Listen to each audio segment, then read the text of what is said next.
समाजशास्त्र के सभी प्रतियोगी भैया एवं बहनों, समाजशास्त्र के इस ऑनलाइन क्लास में हमारी तरफ से आप सभी लोगों को ढेर सारी शुभकामनाएं।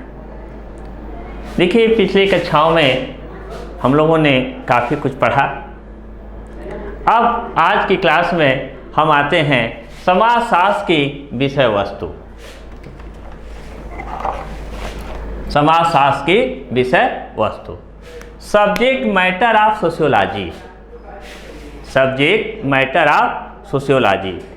अब देखिए, जो समाजशास्त्र के विषय वस्तु के अंतर्गत वे सभी सम्मानित सीमाएं आती हैं जहां तक किसी भी विषय में अधिक से अधिक अध्ययन संभव हो सके। ठीक है, कल हमने काफ़ी इस पर चर्चा भी किया था आप लोगों से। तो जहाँ तक किसी भी विषय में अधिक से अधिक अध्ययन संभव हो सके, इंकल्स ने इसे परिभाषित करने के लिए 3 पथ बताए। यह जो बार बार पूछा जाता है कि इंकल्स ने इसे परिभाषित करने के लिए कितने पथ बताए, तो इंकल्स ने इसे परिभाषित करने के लिए 3 पथ बताए। एक है आपका ऐतिहासिक मार्ग, दूसरा है अनुभविक मार्ग और तीसरा है विश्लेषणात्मक मार्ग। हम एक एक पर चर्चा आप लोगों को कर रहे हैं। ठीक है, तो पहले पर हम आते हैं ऐतिहासिक मार्ग।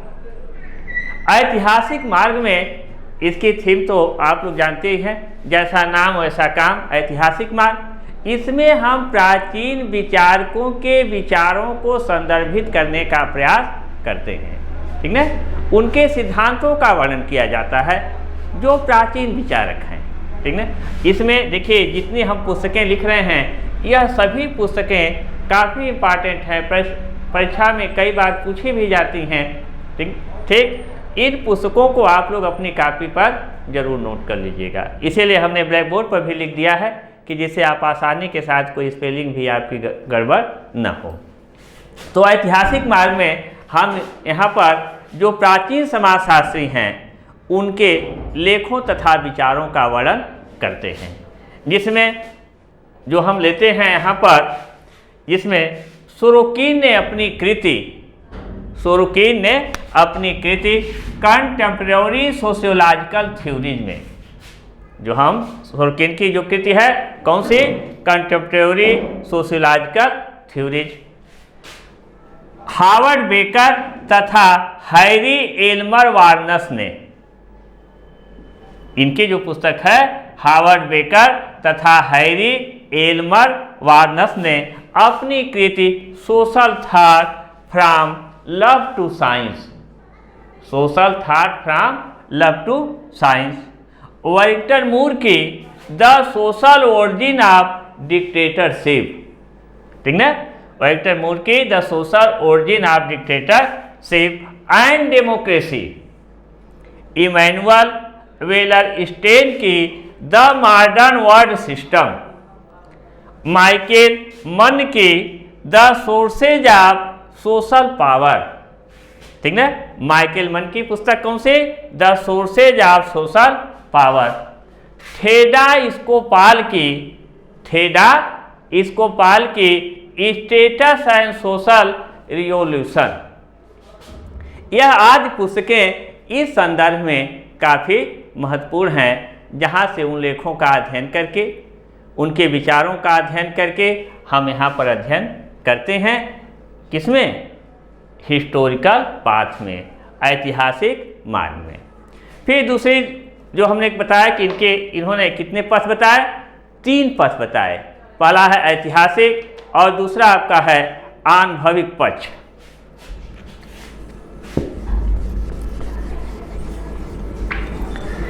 एकदम आराम के साथ इसको नोट करते हुए, लिखते हुए चलिए।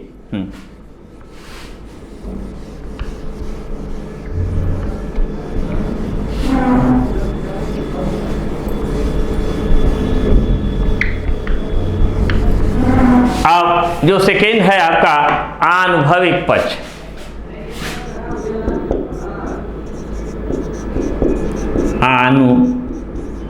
अनुभविक पक्ष। ठीक ना। या आप जो है पक्ष भी कह सकते हैं या आप आनुभविक मार्ग भी कह सकते हैं, ठीक ना। अब यहाँ पर इसको हम इंग्लिश में कहते हैं empirical path, empirical path, EMPIRICAL, ठीक, नोट कर लीजिए, PATH। अब जो आनुभविक पक्ष क्या है, इसमें हम आजकल के जो समाजशास्त्री हैं, जो वर्तमान के जो समाजशास्त्री हैं, उनके लेखों के विचारों को संदर्भित करने का प्रयास करते हैं। ऐतिहासिक में प्राचीन विचारक, आनुभविक पक्ष या मार्ग में जो वर्तमान के जो विचारक हैं, इनके विचारों तथा लेखों को हम लोग संदर्भित करने का प्रयास करते हैं। तीसरा जो आपका आता है थर्ड, विश्लेषणात्मक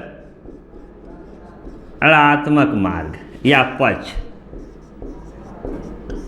या मार्ग, ठीक ना। अब क्या है, इसमें ऐतिहासिक में आप लोगों ने पढ़ा, आनुभविक में आप लोगों ने पढ़ा, ठीक ना। इसकी भी इंग्लिश लिख लीजिए,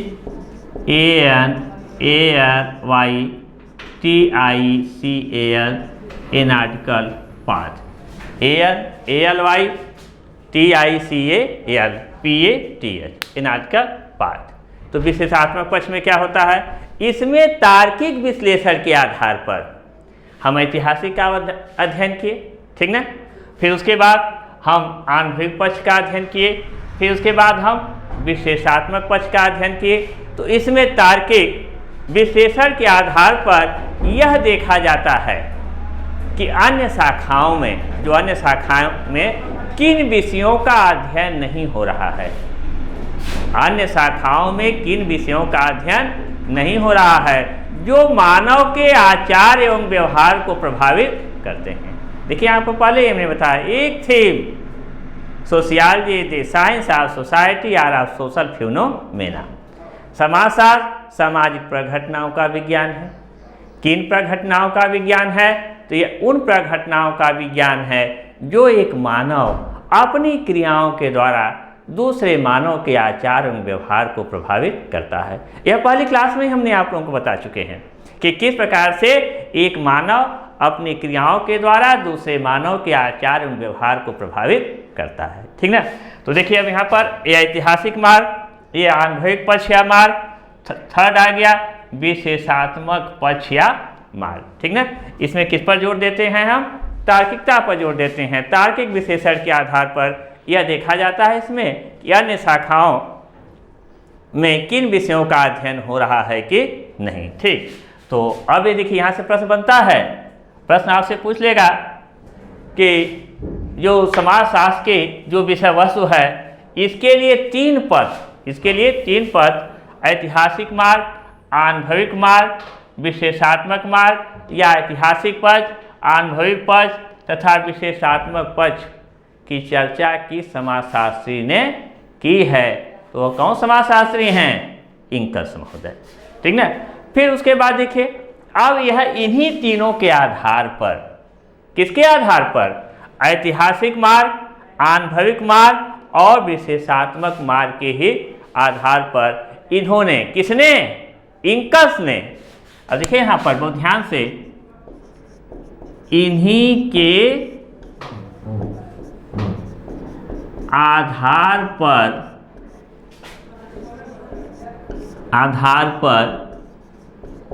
इंकस ने, किसने, इन्होंने या इंकस ने, ठीक ना। समाजशास्त्र की जो विषय वस्तु है इसको यह तीन भागों में बांटते हैं। किसके आधार पर, ऐतिहासिक, फिर देखिए बार बार हम जोर दे रहे हैं, ऐतिहासिक, आनुभविक और विशेषात्मक, ठीक ना। इन्हीं के आधार पर इंकस महोदय ने समाजशास्त्र की जो विषय वस्तु है इसको कितने भागों में बांटा, तीन भागों में। पहला, फर्स्ट, समाजशास्त्र समाज के अध्ययन के रूप में, समाज के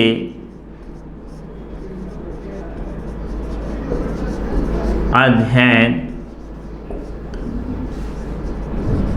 के रूप में, ठीक ना। इसमें भी हमने चर्चा किया था समाजशास्त्र समाज के अध्ययन के रूप में, या जो भी है, क्योंकि यहाँ पर यह जो इस पर अध्ययन करते हैं समाजशास्त्र से, उनकी सोच क्या है, यह संपूर्ण समाज को एक समग्र इकाई के रूप में देखते हैं।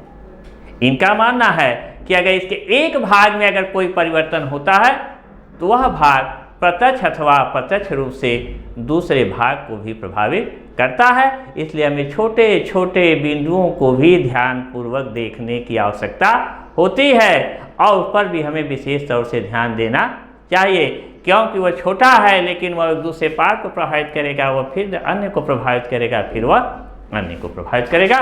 इस पर हम काफ़ी चर्चा आप लोगों से पिछली कक्षाओं में कर चुके हैं, समाजशास्त्र समाज के अध्ययन के रूप में। दूसरी बात इन्होंने जो आधार बनाया, समाजशास्त्र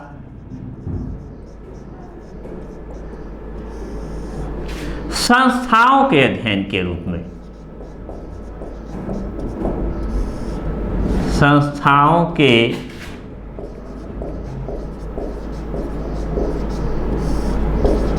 अध्ययन के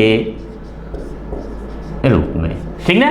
तो पहला क्या है, समाजशास्त्र समाज के अध्ययन के रूप में, समाजशास्त्र संस्थाओं के अध्ययन के रूप में। वहाँ पर हमने दुर्खिम के विषय में संस्थाओं के अध्ययन पर चर्चा आप लोगों को किया था, इसमें मुख्य रूप से आ जाते हैं कौन, दुर्खिम।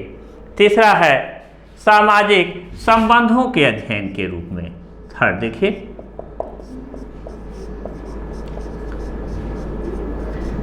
सामाजिक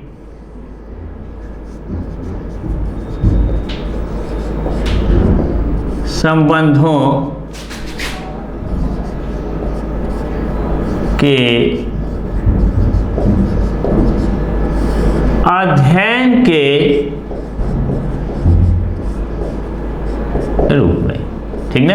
अब यहाँ क्या है, समाजशास्त्र समाज के अध्ययन के रूप में, समाजशास्त्र संस्थाओं के अध्ययन के रूप में और फिर सामाजिक संबंधों के अध्ययन के रूप में। तो इन्हीं तीनों के आधार पर ऐतिहासिक मार्ग, आनुभविक मार्ग तथा विशेषात्मक मार्ग के आधार पर इन्होंने समाजशास्त्र के विषय वस्तु को 3 भागों में बांटा। तो आपसे भी प्रश्न पूछा जा सकता है कि किसने समाजशास्त्र के विषय वस्तु को समाजशास्त्र समाज के अध्ययन के रूप में, संस्थाओं के अध्ययन के रूप में तथा संबंधों के अध्ययन के रूप में निरूपित किया है। तो आप किस पर टिक लगाएंगे, इंकस पर, ठीक। तो अब फिर हम लोग आगे बढ़ते हैं, डेविस।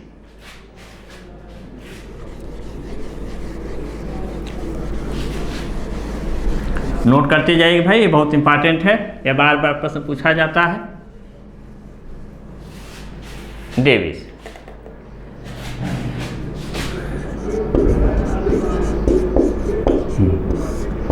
डेविस महोदय, इन्होंने समाजशास्त्र के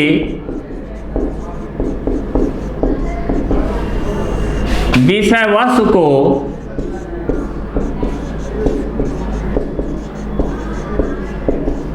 इन्होंने समाजशास्त्र के विषय वस्तु को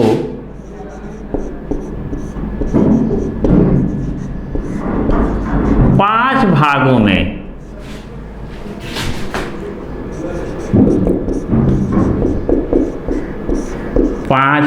में बांटा है, ठीक ना।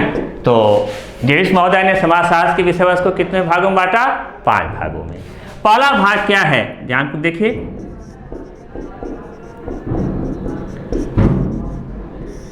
सामाजिक संरचना। पहला भाग क्या है, सामाजिक संरचना। और सामाजिक संरचना के अंतर्गत हम क्या अध्ययन करते हैं, इस पर ध्यान दीजिए। इसके अंतर्गत समाज व्यवस्था, सोशल सिस्टम, ठीक ना, जो हमारे समाज में जो भी व्यवस्था लागू होती है, तो इसके अंतर्गत समाज व्यवस्था, उसके विभिन्न भाग, जो व्यवस्था है उस व्यवस्था के विभिन्न भाग, वह तत्वों का अध्ययन किया जाता है।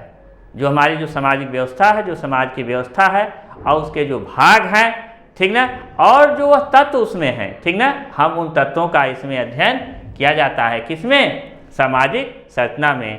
तथा इसमें यह देखने का प्रयास किया जाता है कि कौन कौन से तत्व, जो हम तत्व लेते हैं, ठीक ना, कौन कौन से तत्व उस सामाजिक परिवर्तन करने के लिए उत्तरदायी हैं, ठीक ना। तो उनमें से कौन कौन से ऐसे तत्व हैं जो यह समाज की जो यह सामाजिक संरचना है, इस सामाजिक संरचना को परिवर्तित करने में अपनी महत्वपूर्ण भूमिका का योगदान करते हैं, ठीक ना। समाज व्यवस्था, उसके विभिन्न भाग और तत्व। देखिए 3 चीज है, किसका हम अध्ययन करते हैं? समाज व्यवस्था प्लस उसके भाग प्लस तत्व, ठीक ना। हम इन 3 का अध्ययन करते हैं किसमें? सामाजिक संरचना में, कि समाज व्यवस्था क्या है, उसके भाग क्या हैं तथा उसके तत्व क्या हैं, ठीक ना। तथा यह तत्व जो हैं इस सामाजिक संरचना को परिवर्तित करने में किस प्रकार से अपनी महत्वपूर्ण भूमिका का निर्वहन कर रहे हैं। दूसरा आता है सामाजिक कार्य, जो 5 भागों में बांटा। सेकेंड है आपका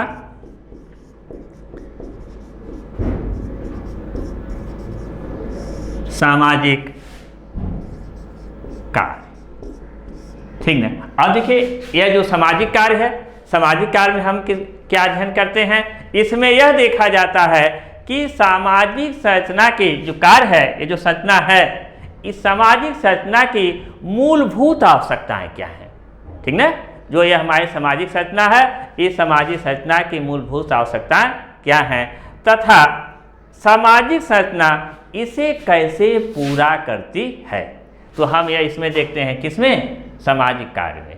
नेक्स्ट फिर हम लोग आते हैं सामाजिक अंतःक्रिया, जो तीसरा इन्होंने बांटा, वो क्या है? सामाजिक अंतःक्रिया, ठीक। पहला क्या हो गया? सामाजिक संरचना। दूसरा जो है सामाजिक कार्य, ठीक ना। सामाजिक कार्य में हमने बताया कि सामाजिक संरचना की मूलभूत आवश्यकताएं क्या है, ठीक ना। जो ये जो सामाजिक संरचना है,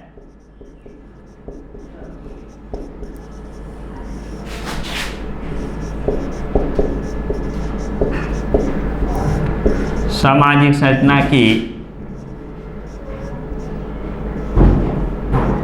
मूलभूत आवश्यकताएं, ठीक ना। यह जो है सामाजिक कार्य के अंतर्गत हम अध्ययन करते हैं। अब आपके जो तीसरा इन्होंने डिवाइड किया विषय वस्तु के अंतर्गत, वह सामाजिक अंतःक्रिया, ठीक ना। सामाजिक अंतःक्रिया, इसमें यह देखा जाता है कि मानव जीवन में जो अंतःक्रिया है, ठीक ना, इसमें यह हम अध्ययन करते हैं कि जो मानव है, क्योंकि समाजशास्त्र में हम किसका अध्ययन करते हैं?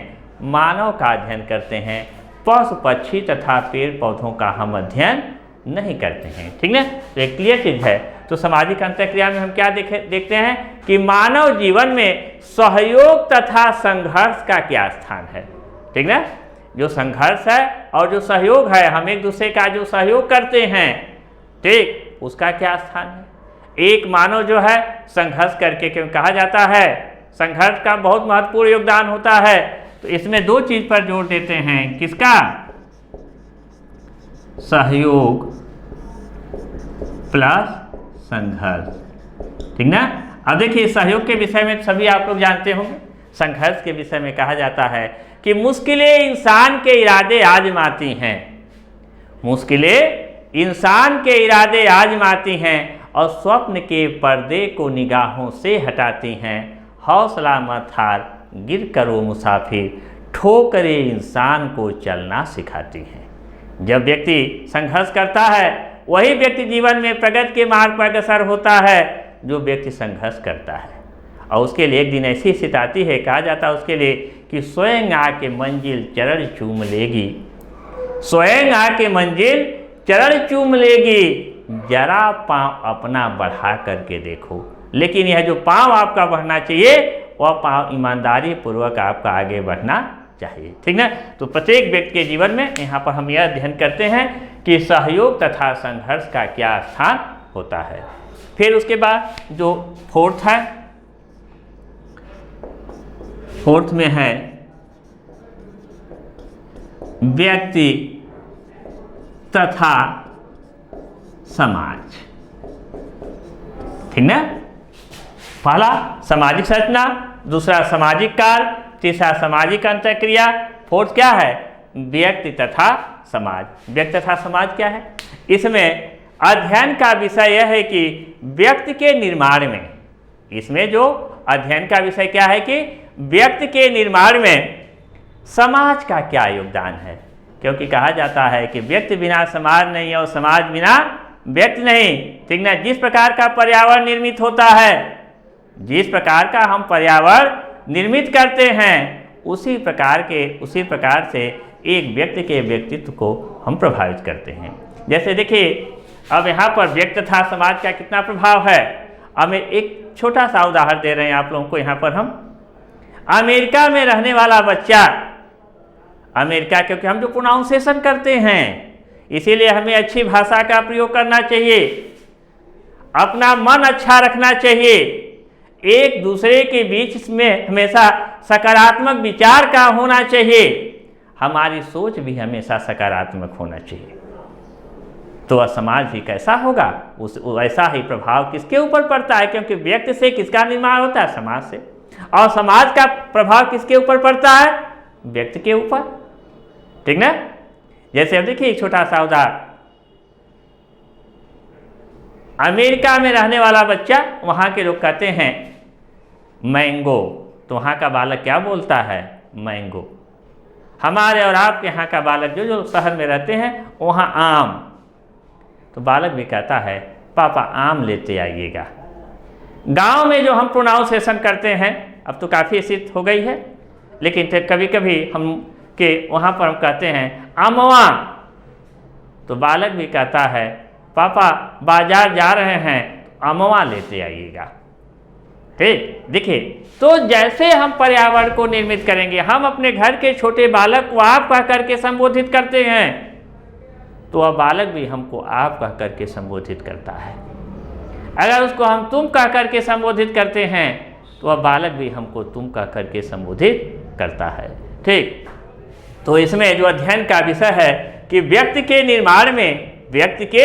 निर्माण में समाज का क्या योगदान है, ठीक ना। जिस प्रकार से हम एक बालक, इसीलिए कहा गया है, कूले ने कहा है, ठीक ना, कूले ने कहा है कि जो बालक है, बालक जो पर्यावरण में, यह जो क्या है, परिवार मानव स्वभाव की पोषिका है, परिचायिका है, ठीक ना। क्योंकि जैसा हम उस व्यक्ति को परिचित कराएंगे वैसा ही फिर उसका जो है निर्माण होता हुआ चला जाएगा। यह बात आपकी आती है व्यक्ति तथा समाज में। फिर लास्ट में जो है आप सभी लोग जानते हैं कि यह जिस प्रकार से कार्य होगा उसी प्रकार में समाज में परिवर्तन हमें दिखाई देगा। तो यह फिफ्थ आपका है सामाजिक परिवर्तन, ठीक ना। तो अब यहाँ पर ये डेविस महोदय ने समाजशास्त्र के विषय वस्तु को कितने भागों में बांटा, तो इन्होंने समाजशास्त्र के विषय वस्तु को 5 भागों में बांटा है। पहला क्या है, सामाजिक संरचना, दूसरा क्या है, सामाजिक कार्य, तीसरा क्या है, सामाजिक अंतःक्रिया, फोर्थ क्या है, व्यक्ति तथा समाज, और फिफ्थ क्या है, सामाजिक परिवर्तन। अब नेक्स्ट हम लोग आते हैं सोरोकिन पर।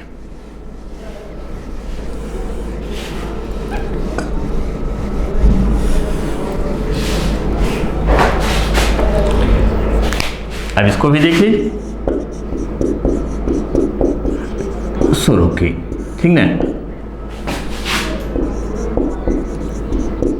इन्होंने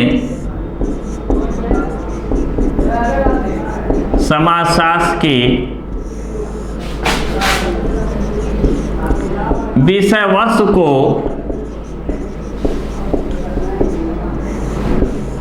वस्तु को तीन भागों में बांटा। कितने भागों में भाई? 3 भागों में। ये सब भाई आप लोगों को याद करना पड़ेगा, ये सब याद कर डालिएगा, ठीक। तो इन्होंने समाजशास्त्र के विषय वस्तु को 3 भागों में बांटा। पहला जो है, फर्स्ट ध्यान पर सुनिए, सभी सामाजिक घटनाओं में संबंध, जितनी भी समाज में जो घटनाएं हैं, पहला इन्होंने कहा सभी सामाजिक घटनाओं में संबंध तथा सहसंबंध। जो भी समाज में घटनाएं हैं उन सामाजिक घटनाओं में किस प्रकार से संबंध तथा सहसंबंध होते हैं, ठीक ना, रिलेशन तथा कोरिलेशन। दूसरी बात इन्होंने क्या कही, सामाजिक तथा असामाजिक घटनाओं, समाज में तो सामाजिक घटना है, दूसरी क्या है कि सिर्फ सामाजिक घटना ही समाज में तो घटित नहीं होती हैं, असामाजिक घटनाएं भी समाज में घटित होती हैं। तो सभी सामाजिक तथा असामाजिक घटनाओं तथा तथ्यों में संबंध तथा सहसंबंध, ठीक, वह दूसरी सेकेंड विशेषता इन्होंने बताई, ठीक ना। फिर उसके बाद जो तीसरी विशेषता, हाँ, जो विषय वस्तु को जो तीसरे भागों में इन्होंने विभाजित किया वह क्या है, सभी सामाजिक घटनाओं की सामान्य विशेषताएं, ठीक ना। पहला क्या है, बहुत ध्यानपूर्वक देखिए, सभी सामाजिक घटनाओं में संबंध तथा सहसंबंध। दूसरा क्या है, सभी सामाजिक तथा असामाजिक घटनाओं, सभी सामाजिक तथा असामाजिक घटनाओं तथा तथ्यों में संबंध तथा सहसंबंध। तीसरा क्या है, सभी सामाजिक घटनाओं की सामान्य विशेषताएं, ठीक है। तो सोरकीन महोदय ने इस प्रकार से समाजशास्त्र के विषय वस्तु को 3 भागों में विभाजित किया। फिर हम लोग कल की क्लास में अन्य समाजशास्त्रियों ने किस प्रकार से समाजशास्त्र के विषय वस्तु को विभाजित किया है उस पर हम लोग चर्चा करेंगे। धन्यवाद।